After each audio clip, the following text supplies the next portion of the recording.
déjenme saludar a un hombre indispensable en esta cuarta transformación, una voz relevante, una pluma necesaria, y le agradezco mucho que nos dé un espacio para hablar sin censura al querido Pedro Miguel. Me da mucho gusto que nos acompañes, Pedro. Te mando un abrazo. Buenas noches. Querido Vicente, qué gusto estar aquí contigo. Qué gusto escuchar a Horacio y a Jairo Calixto. Pues padrísimo, mano. Una muy buena Gracias. noche. Ellos dejaron las cosas más o menos buena onda, pero quiero que contigo dejemos las cosas, como digo, la víbora chillando, porque creo que nos puedes ayudar a desmenuzar este momento que puede resultar histórico. Estamos ante la posibilidad de que la cuarta transformación se lleve el 6 de 6 en los estados en donde gobierna el PRI, el PAN o el PAN-RD, en el caso de Quintana Roo. Y el PRI, yo no sé si lo veas desmoronarse, pero ya veo un sector del PRI rebelándose a Alito Moreno. Un Alito Moreno que, pues, que dice que va a buscar la presidencia de no sé qué asociación de partidos políticos, pero yo creo que también va a tener que buscar en algún momento un abogado por las exhibidas que le está dando Laida Sansores. Y así como él, el panismo en Aguascalientes que pide no votar por Tere Jiménez, un Aguascalientes en donde está haciendo una gran campaña Nora Rubalcaba. ¿Cómo ves, Pedro Miguel? No exagero, te lo he dicho personalmente y te lo digo públicamente. Tú eres una voz importante en esta cuarta transformación para entender los fenómenos que estamos viendo y viviendo. ¿Cómo ves esto que se va a definir el domingo? Pues veo que va a haber un avance sustancial en la disputa por el poder que ha mantenido desde hace muchos años el movimiento de la Cuarta Transformación, Vicente.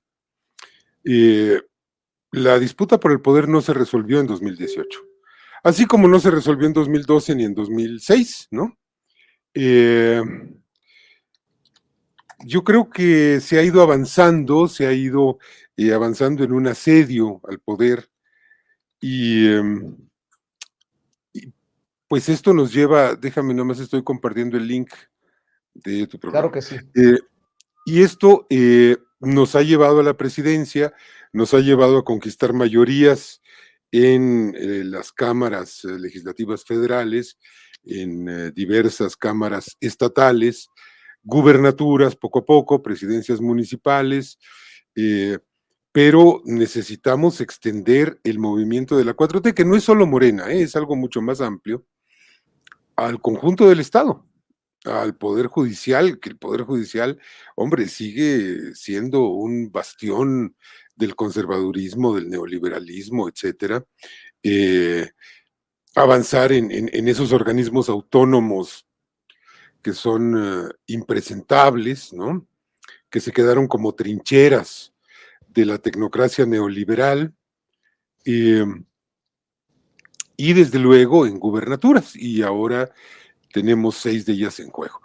Mira, cuando hay una elección en puerta, no hay nada seguro. Las elecciones son impredecibles por definición, no se puede dar por hecho el resultado. Fíjate lo que acaba de pasar en Colombia, que el candidato Fredo de la oligarquía uribista, que se sentía muy seguro en su segundo lugar frente a Gustavo Petro, de pronto es desplazado de un codazo por un cavernícola mucho peor que él, ¿no? Que es este señor Hernández, que es un admirador de Hitler, que es un tipo que golpea, que insulta, que violenta, etcétera.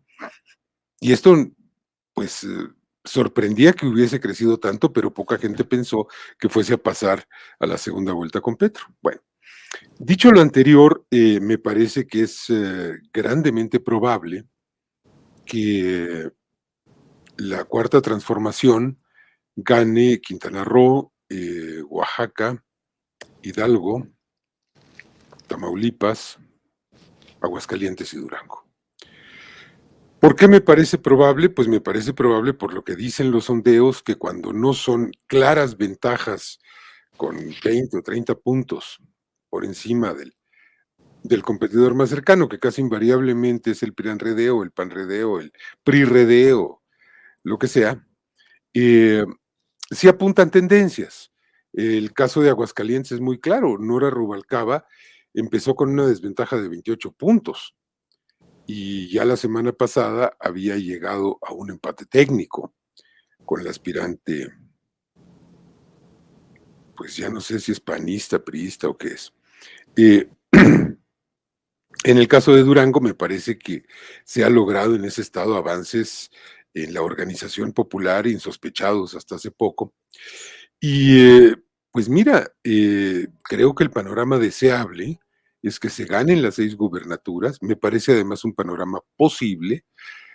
Insisto, no hay panoramas ciertos antes de la elección, porque, porque necesitamos darle cohesión a las políticas de gobierno, necesitamos darle cohesión a este cambio de rumbo que el país ha requerido de manera mayoritaria y por el que se ha manifestado, pues yo digo que desde 2006, de manera mayoritaria, pero bueno, pues se robaron la presidencia. En 2012 volvió a manifestarse la sociedad mexicana a favor del cambio de rumbo, pero compraron la presidencia y en 2018 ya no pudieron ni robársela, ni comprarla, ni nada, ¿no? Así lo veo, también veo factores de peligro. Creo que el señor que la hace de gobernador en Tamaulipas, este señor Cabeza de Vaca, pues está en una disyuntiva muy canija, porque que es o forzar el triunfo de su protegido, de su candidato, este que se presenta a sí mismo como truco, o pues se va a ir a la cárcel, porque pues hay muchos indicios de su comportamiento delictivo de tiempo atrás, ¿no? Eh, entonces creo que van a hacer todo lo posible, me parece temible incluso, que vayan a tratar de impedir al precio que sea el triunfo del doctor Américo Villarreal en Tamaulipas. En Aguascalientes, pues hay un panorama similar, toda la cúpula panista tiene grandes negocios allí, en ese estado, pero creo que tienen muchas menos posibilidades de cruzarse de manera violenta, fraudulenta, ilegal, ante el muy posible triunfo de Nora Rubalcaba, una mujer a la que conozco desde hace muchos años y que admiro por su capacidad de construir una dirigencia desde abajo, en condiciones muy adversas, en una sociedad dominada por el conservadurismo. Eh, lo cierto es que en Aguascalientes no tienen la fuerza, no política, porque en ningún estado tienen fuerza política, sino la fuerza fáctica para, para tratar de ensuciar o impedir la elección a como de lugar. Esa es mi visión, querido Vicente, de la jornada que se viene el domingo próximo y pues ya las campañas finalizaron, pero creo que quedan 4 o 5 días críticos en los estados en donde el panorama es menos cierto para trabajar en la defensa del voto, algo fundamental, en la consolidación de estructuras de la defensa del voto o en el perfeccionamiento de esas estructuras. Y pues yo le pido a la población de Tamaulipas, a la población de Aguascalientes, a la población de Durango, que participen en esta tarea y que se sacudan de una vez por todas y para siempre al dinosaurio. Oye, Pedro, también en estos días han ocurrido cosas que me han llevado a hacer una crítica, ¿no? Una crítica, porque digo que no ha pasado la cuarta transformación por el Poder Judicial. El periódico La Jornada precisamente hablaba del carpetazo al caso de la Casa Blanca porque se desapareció y nadie sabe, nadie supo lo del archivo original de la Casa Blanca.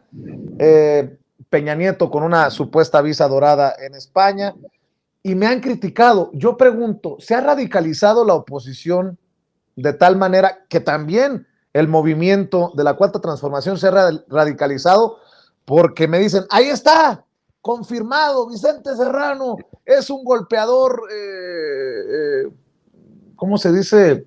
Eh, pues con piel de oveja. Les digo, oigan, estoy haciendo una crítica al Poder Judicial.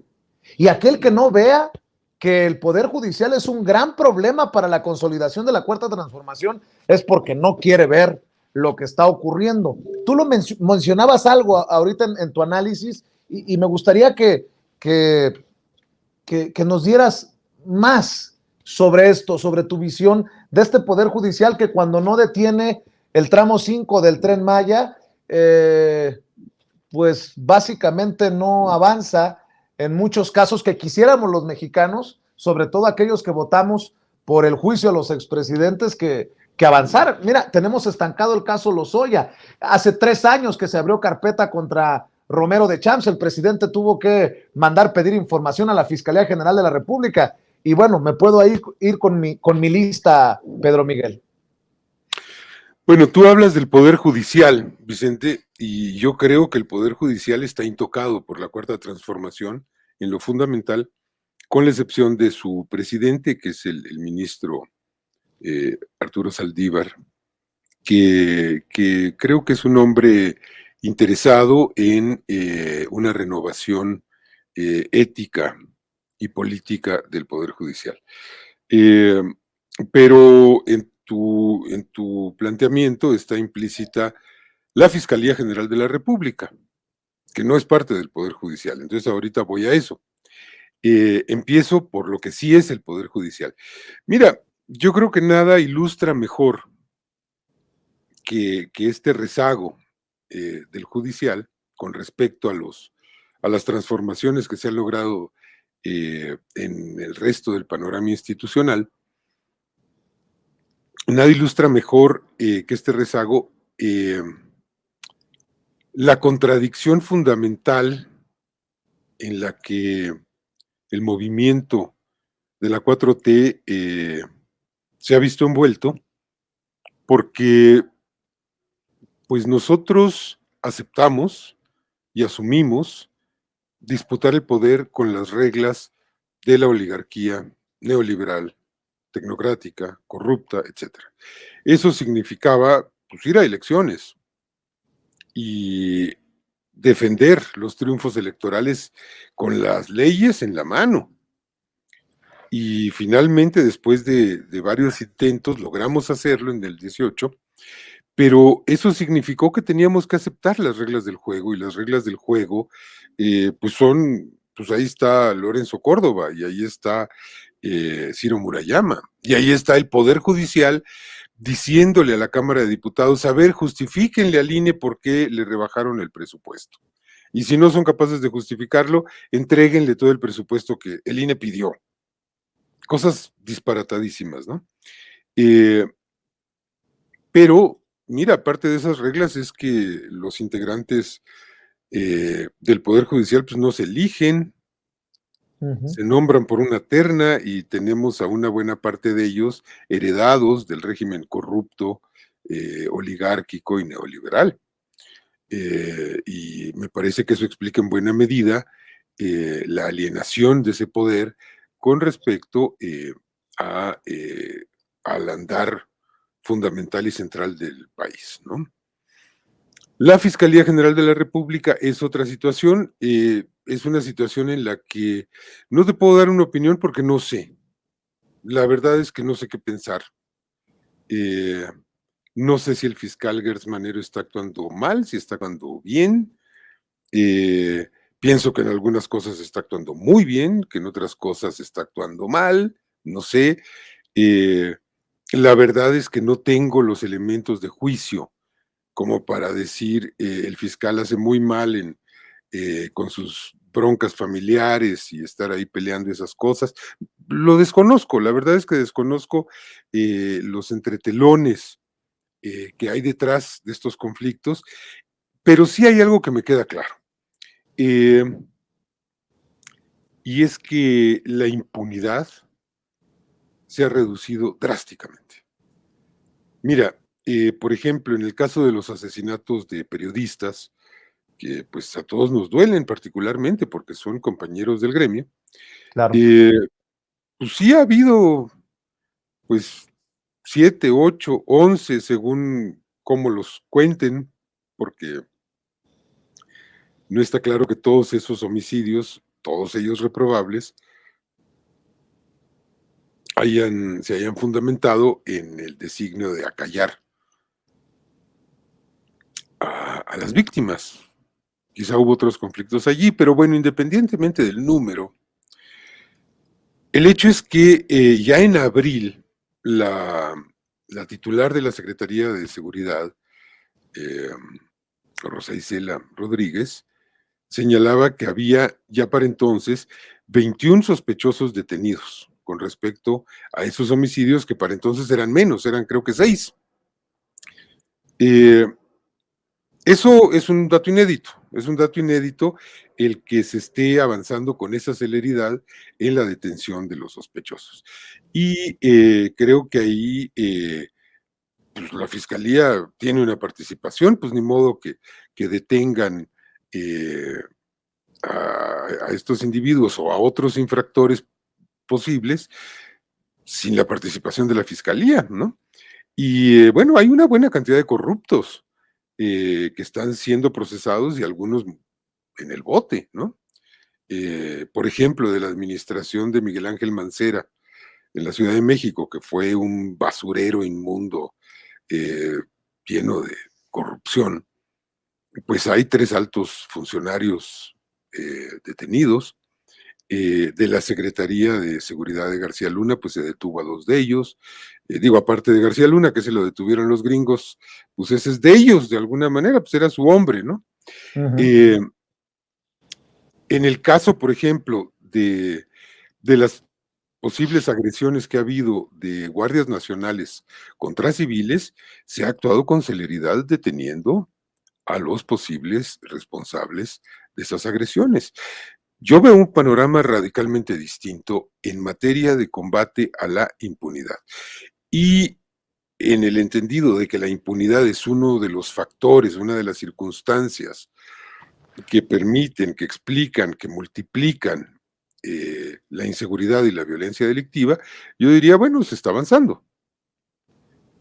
No como querríamos, pero mira, en el caso de los expresidentes, lo digo una y otra vez, o sea, pues se les acusa de corruptos, no de pendejos. Si de veras pensábamos que iban a dejar pruebas en los archivos de sus corruptelas, de veras esperábamos que Felipe Calderón, que Peña Nieto, que Fox no iban a destruir las pruebas, no iban a fabricar expedientes. Bueno, pues si perdieron el expediente de Peña Nieto.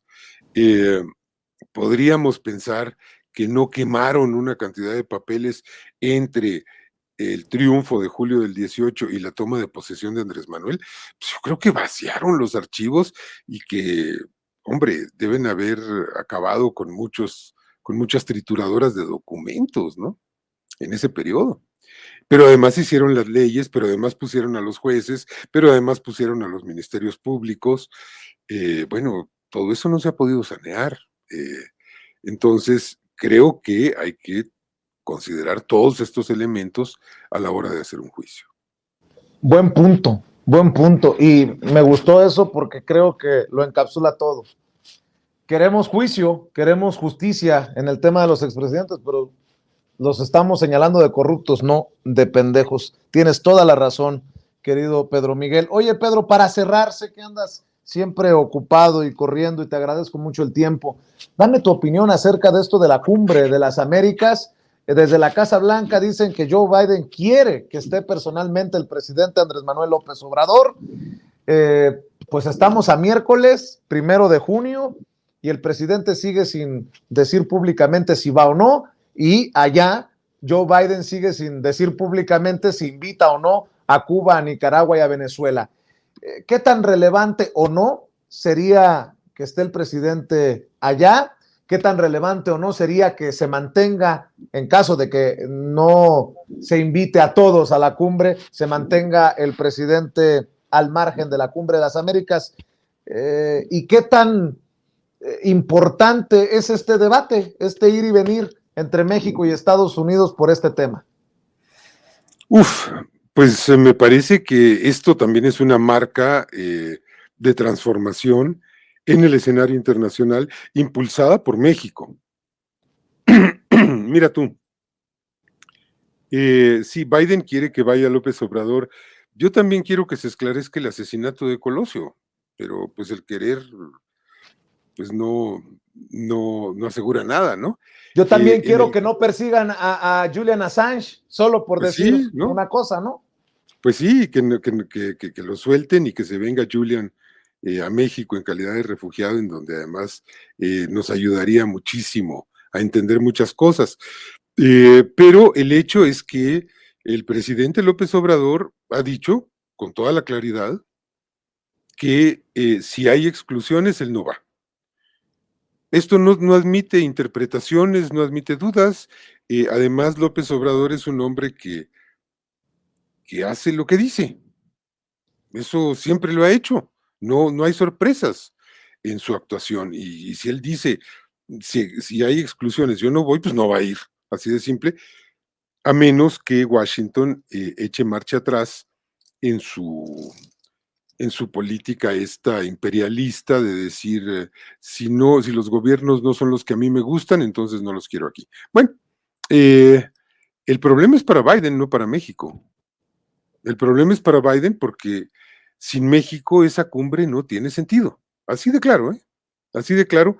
¿Por qué? Pues porque México es el gran interlocutor de Estados Unidos en América Latina y es el gran interlocutor de América Latina ante Estados Unidos. No hay más que moverle. La misma geografía lo define de esa manera. Somos el puente. No solo somos el puente migratorio, somos el puente político, el puente conceptual, etcétera. Además, no es solo México. Además, hay varios países que han anunciado que no quieren ir a un encuentro en el que no va a estar toda América representada. O sea, no es la cumbre de las Américas eso. Ya de antemano eso es un gran fracaso político. Es la cumbre de algunas Américas. Y es un fracaso político para Biden del cual yo no me alegro porque lo que hay a un lado de Biden es peorcito, ¿eh? Es decir, pues son los halcones republicanos, que no son buenas personas. Son los que están justamente presionando al gobierno demócrata para que se mantenga en la exclusión.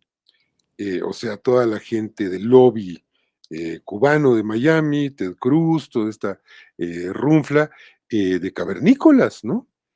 Y el problema de Biden es que no tiene la fuerza política interna como para prescindir de ellos y decir, al carajo, ustedes querrán lo que quieran, pero yo voy a cambiar y voy a cambiar a dar un giro histórico y voy a invitar a todos independientemente de que nos gusten o no. Es una pena porque además es una oportunidad histórica, era una oportunidad histórica para que Estados Unidos diera un giro en su política continental, que ha sido siempre una política intervencionista, agresiva, belicista, metiche, etcétera, y, y se hiciera un pacto histórico, regional, para refundar la relación entre Estados Unidos y América Latina y el Caribe, basados en el respeto, el derecho a la autodeterminación, la solución pacífica de los conflictos, etcétera. Las cosas por las que tanto ha bogado y abogado México durante décadas y, si mucho me apuras, durante siglos. Y me parece que López Obrador le puso a Biden la oportunidad en una bandeja de oro. Le dijo, oye, tu política se cae a pedazos, es una política que no da para más. Esto ya cambió. Te están comiendo los chinos y tú empeñado en decidir quién es demócrata y quién no lo es en América Latina. Diantres, o sea, pues es que si vamos a invitar a democracias prístinas, en la concepción más académica, ortodoxa del término, pues Estados Unidos es el primero que se queda afuera. Entonces, pues Biden pues está con los dedos en la puerta. A mí me preocupa porque creo que la crisis política que está viviendo Estados Unidos no es buena y de veras me alarma. Me parece que Estados Unidos se está desmoronando. Estados Unidos está llegando a una circunstancia límite. El Partido Republicano desapareció bajo el trumpismo. O sea, por mucho que parezcan repudiables o que sean repudiables las posturas de gente como Reagan, de gente como los Bush, hombre, son muñecos de peluche comparados con el trumpismo más primitivo, ¿no? Entonces, sí me preocupa, y me preocupa además pues esta desintegración social en una sociedad hiperarmada, en una sociedad que tiene pues 1.3 armas de fuego por habitante, imagínate tú, ¿no? Claro. Y en donde pues, te venden cualquier cosa con una licencia de manejo y con que el señor de la tienda vea en la base de datos del FBI, no tiene antecedentes penales, pásele a lo barrido que quiere, ¿no? Pues sí, creo que Estados Unidos está en una crisis muy, muy grave y mucho más grave, desde luego, que la de Rusia, en un momento en el que México está superando la crisis histórica en que lo sumió el neoliberalismo. Y mira, hay indicadores contundentes. Ve los índices de popularidad de Biden frente a los índices de popularidad de Andrés Manuel. Ve las tasas de inflación. O sea, el hecho de que México tenga una tasa de inflación inferior a la de Estados Unidos es histórico. Esto no pasaba. El mono aquel inflable que fue secretario de Hacienda inventó la frase de que cuando allá les da un catarrito, aquí nos da pulmonía. Creo que ¿quién fue? Carstens, ¿no? Creo. O tal vez fue anterior la frase, no sé. Pero el hecho es que estamos viendo que están pasando ahora las cosas al revés. Y visto en una perspectiva histórica, ante el deterioro institucional que está sufriendo Estados Unidos, no podemos olvidar que el Capitolio fue tomado por hombres armados apenas hace 2 años. Pues yo sí puedo imaginarme un escenario de anglosajones, de anglosajonas, cruzando en masa el río Bravo hacia el sur. Pues mira que